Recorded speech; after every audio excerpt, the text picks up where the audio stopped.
Eric Horn here with Barry Trammell after the Thunder's Game 4 loss to the Utah Jazz. Final score, 113-96. Barry, we had Russell Westbrook foul trouble.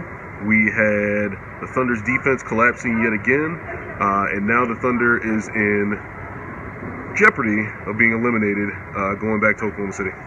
Well, I mean, it's looking dire for the Thunder, and here's the problem. The 3-1 deficit isn't as daunting as just the discrepancy in the quality of these teams. The Jazz seem to be the far superior team.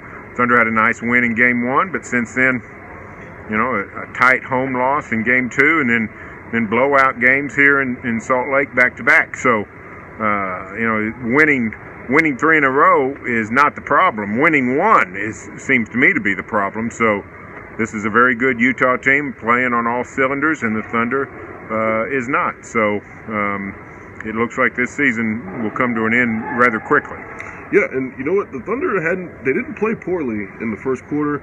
They had gone through the second quarter and gotten off to, you know, they were playing pretty evenly with the Jazz until Russell Westbrook picks up that fourth foul, and it kind of changes the way they've got to defend. Westbrook can't be as aggressive as he was with Ricky Rubio. Oh, by the way, all 4 of his first fouls came on Ricky Rubio.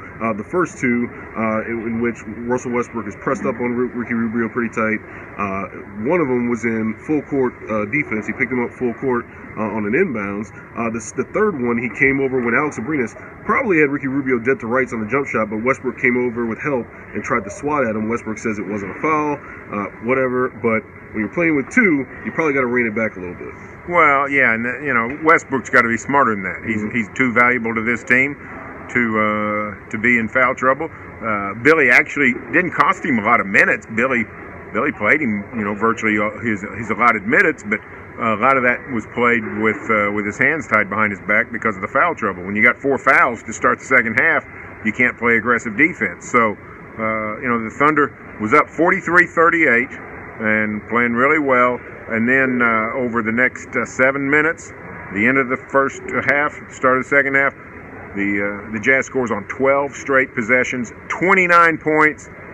The Thunder defense just can't do that. You can't let Utah score like that. Their defense is too good. If Utah scores at a high level, they're going to win. The Thunder defense has to be better to beat the Jazz. Yep, and you know, Westbrook was playing pretty good defense on Rubio to start. He picks up those fouls. Then he gets a 4th foul. That's an offensive foul that really puts him in the bind.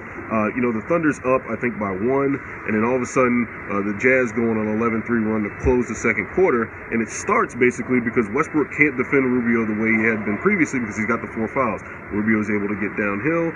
Paul George has to come over and help. Joe Ingles hits that first 3. It's the first of 3 consecutive 3-pointers that Joe Ingles hits for the Jazz in that sequence. Then the whole thing just flies off the rails.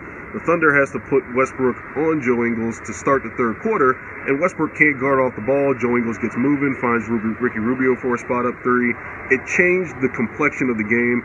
Westbrook admitted himself it changed the way that he played defense. It took away some of his aggressiveness, and frankly, I think it took away some of his offensive aggressiveness too, because we saw him pick up that offensive foul. Right. I mean, the Thunder, to their credit, attacked the basket much better today than they did in Game 3. That was a positive, and had some success with Gobert. Steven Adams had some nice post moves. Westbrook and George both attacked, but when Westbrook had the 4 fouls at halftime, that meant he couldn't go full bore into the lane. He had to avoid an offensive foul that could have been his 5th.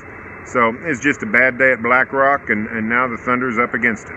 The great debate's going to be whether or not Billy Donovan should have taken out Russell Westbrook after that 3rd foul. He picks up that foul on Ricky Rubio.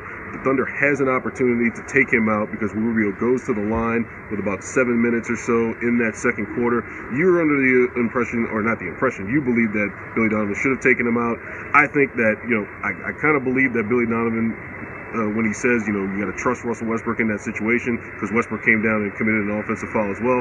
But you had the opportunity to take him out. You probably need to in that instance, and then you also have to trust Raymond Felton to step up in that situation. Yeah, and my point is not that necessarily that Westbrook's in danger of getting that 4th foul. My point is if he gets when he's got 3 fouls in the first half or 4 early in the second half, even if he's playing, he's not going to be aggressive. His defense isn't going to be what it needs to be. His offense is going to be limited. you're better off just having him sit and bide his time and get the clock to where it's safe to put him back out there. Westbrook finishes with only 3 assists. Ricky Rubio had 8. Thunder as a team finished with only 10 assists. That was basically what Westbrook's been averaging for the series coming into this game. The fouls did affect him. It affected his aggressiveness. It affected the Thunder's flow because they really started to get into the body of Rudy Gobert. Steven Adams had some nice hook shots over Rudy Gobert's length. Westbrook was even able to kind of probe and find a little fall-away jumper or score a layup. And it really just hurt their momentum when Westbrook started picking up those fouls. Here's some